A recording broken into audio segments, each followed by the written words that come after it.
Assalamualaikum warahmatullahi wabarakatuh. Selamat siang Sobat Diskom, Sobat Wibawa Mukti TV. Ketemu lagi bersama saya Ica di program acara Kata Dokter, yang dimana kalau acara Kata Dokter itu nggak pasti bukan lagi ya Ica sendiri di sini, karena pasti bakalan ditemenin ya sama seseorang yang pastinya kita akan diberikan penjelasan yang tentunya bakal bermanfaat untuk kita dan juga semua sahabat Wibawa Mukti yang sedang mendengarkan di siang hari ini ya. So kita langsung aja buat ya orang yang ada di samping saya ya. Selamat siang buat Bapak Dr. Irawan Soekarno ya. Selamat siang Pak. Selamat siang.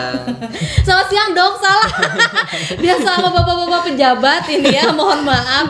Dan kebetulan Dr. Irawan ini dari Rumah Sakit IMC Cikarang ya. Iya. Sehat Dok, gimana kabarnya? Sehat. Sehat alhamdulillah ya. Bagaimana perjalanan dari rumah sakit ke sini Dok? Lancar sih. Lancar ya? Syukurnya nggak macet. Syukurnya nggak macet, meskipun cuaca di luar cukup panas. Iya, betul. Dan kebetulan dokter ini juga datang ke sini setelah operasi dulu ya. Operasi dulu di rumah sakit, terus langsung ke sini memberikan penjelasan ya buat sahabat Wibawa Mukti.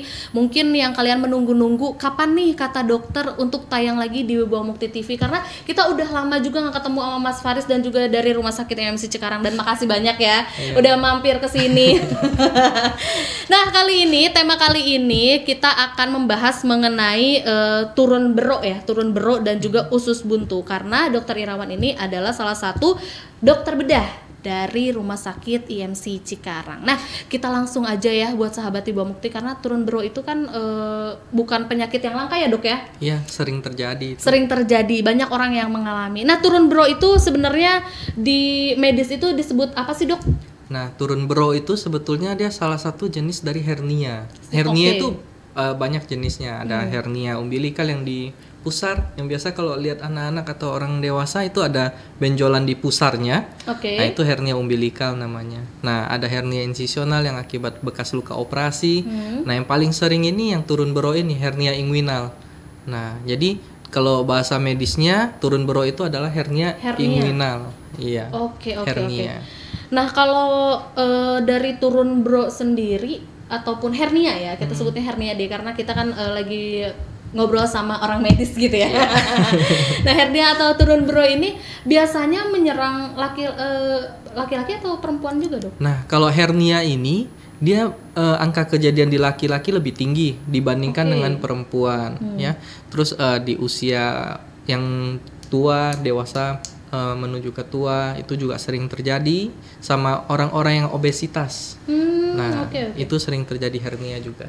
Nah, kalau misalkan dia menyerang anak kecil nih Dok, nah itu mungkin nggak sih dari faktor genetik atau memang dia bawaan dari lahir gitu Dok? Oke, kalau dia menyerang ke anak-anak itu bawaan lahir. Ada penelitian di Irlandia itu yang menyebutkan bahwa apabila orang tuanya ada riwayat hernia, anaknya itu 4 kali lipat lebih beresiko terkena hernia dibandingkan dengan anak yang orang tuanya tidak ada riwayat hernia. Oke. Nah, kalau ke orang dewasa sendiri itu menyerangnya karena apa Dok? Nah, kalau di orang dewasa itu menyerangnya karena dinding perut di bagian bawah itu lemah. Terus ada saluran yang seharusnya menutup seiring bertambahnya usia. Nah, jadi gini, kalau pada anak-anak waktu dia lahir, kalau laki-laki ada buah zakar ya. Iya, buah zakarnya itu pertama waktu masa janin itu masih di dalam rongga perut. Nah, saat lahir seiring bertambah usia itu buah zakar akan turun sampai ke kantong zakar melalui sebuah terowongan atau kanal. Nah, di atas usia 1 tahun itu terowongannya lama-kelamaan akan mengecil sendiri sehingga menutup. Jadi mencegah isi rongga dalam perut, contohnya usus atau omentum, untuk keluar masuk ke kantong zakar. Nah, pada anak-anak yang kongenital, hernia kongenital, itu ada kejadian yang kanalisnya ini, terowongannya ini tidak menutup, sehingga isi di dalam perut ini bisa turun sampai ke kantong zakar. Nah, kalau pada orang dewasa dia sudah menutup, cuman karena mungkin kebanyakan pada yang perokok ya, Perokok yang sering batuk itu meningkatkan tekanan di dalam perut. Nah, jadi tekanan di dalam perut meningkat saat dia batuk itu mendesak ke bekas terowongannya itu. Nah, makanya akan terbentuk terowongan baru. Ususnya itu bisa turun lewat terowongan itu ke kantong zakar. Nah, contoh lain lagi pada pasien-pasien yang prostat. Nah, waktu dia mau kencing, dia kan harus mengejan ya. Nah, iya. Nah, saat dia mengejan, itu tekanan di dalam perut akan meningkat juga. Sama, dia mendesak ususnya akan turun ke kantong zakar. Seperti itu. Nah, pada orang-orang obesitas, itu porsi lemaknya lebih tinggi dibandingkan dengan porsi otot, sehingga melemahkan ototnya. Nah, yang paling sering nih, akibat dari pekerjaan di mana angkat-angkat berat. Nah iya, angkat berat biasanya ya. Iya, angkat-angkat berat itu bisa meningkatkan risiko terjadinya hernia. Nah, seperti itu. Apalagi kalau pada orang tua yang ototnya sudah memang mengecil ya, menipis ya, sudah lemah, ya itu lebih beresiko lagi. Oke. Berarti kemungkinan terjadinya itu lebih besar kepada para pekerja yang mengangkat berat gitu, apalagi di usia yang memang sudah nggak muda lagi gitu ya. Iya, betul. Nah, tapi gejala apa sih yang dirasakan gitu oleh si penderita hernia ini ketika dia merasakan gejala awalnya yang dia rasain tuh seperti apa sih, Dok? Nah, kalau bicara soal gejala ya, kita harus tahu dulu hernia itu apa sih. Hernia itu sebetulnya adalah tonjolan atau benjolan dari satu organ di satu rongga menuju ke rongga lainnya melalui suatu celah. Nah, itu hernia. Nah, kalau di hernia turun bro ini itu adalah benjolan yang keluar dari isi rongga perut menuju ke rongga kantong zakar tersebut. Saat ususnya turun dan terjepit, pasien itu akan merasakan gejala seperti dia pasti akan melihat ada benjolan di lipat paha. Kemudian akan terjadi mual, muntah, tidak bisa buang air besar, tidak bisa kentut. Nah, itu karena usus yang keluar itu tercekat. Sampai pada tahap yang terakhir yang bisa berbahaya itu adalah saat pembuluh darahnya ikut tercekat. Itu pasien akan merasakan nyeri hebat. Dan itu harus segera dioperasi. Nah, terus kalau misalkan memang si penderita itu udah merasakan seperti itu memang harus segera dioperasi, apa memang ada antisipasi lain seperti berobat jalan ataupun menggunakan obat, tuh? Oke. Jadi ada tahapan-tahapan di hernia, ada fase-fasenya. Hernia itu dia masih ada orang yang hernia tapi benjolannya itu masih bisa dimasukkan kembali saat dia istirahat. Nah, sampai suatu saat itu yang disebut reponibel ya, yang masih bisa dimasukkan kembali ya. Nah, untuk fase ini penanganannya belum memerlukan operasi sesegera mungkin karena dia masih bisa masuk kembali. Nah, tetapi sampai satu tahap cincinnya itu akan menebal sehingga cekatannya itu akan menjadi lebih kuat. Jadi saat ususnya keluar dan tercekat itu sudah tidak bisa dimasukkan kembali. Itu yang disebut dengan hernia irreponibel yang tidak bisa dimasukkan kembali. Nah, di kondisi ini pasien harus segera dioperasi karena berbahaya. Ususnya yang tercekat itu bisa mengalami kematian jaringan sehingga akan terputus dan bisa menyebabkan peritonitis atau radang seluruh perut. Nah, tapi kalau maaf ya, kalau itu kan daerah bawah untuk pria ya. Nah, kalau misalkan dia kurang mengetahui nih gejalanya apa kayak gimana gitu, dia membiarkan lah gitu ketika dia menderita sakit kayak gitu. Terus ketika dia dibiarkan itu akan mempengaruhi kepada sel-sel apa ya disebutnya, kayak sel apa sih namanya, perkembangannya dia lah gitu. Sel maksudnya kayak sel spermanya gitu, kayak gitulah. Sorry ya, Dok ya. Nggak apa-apa. Jadi hernia ini dia selama dia tidak menghimpit dari, kan itu satu jalur ya, tempat keluar saluran sperma dan lain sebagainya ya. Betul. Ada arteri, pembuluh darah dan lain sebagainya di situ. Nah, selama dia tidak menghimpit salurannya itu, tidak akan berpengaruh terlalu banyak terhadap produksi kualitas dari sperma ya. Terus apabila dia sudah menghimpit saluran dari sperma, ada spermatic cord di situ ya, ada saluran sperma, terus pembuluh darahnya apabila terhimpit itu tentu akan mengganggu. Makanya kalau misalkan itu terjadi pada anak kecil pun harus sesegera mungkin ya untuk dilakukan tindakan gitu ya dok ya? Iya betul.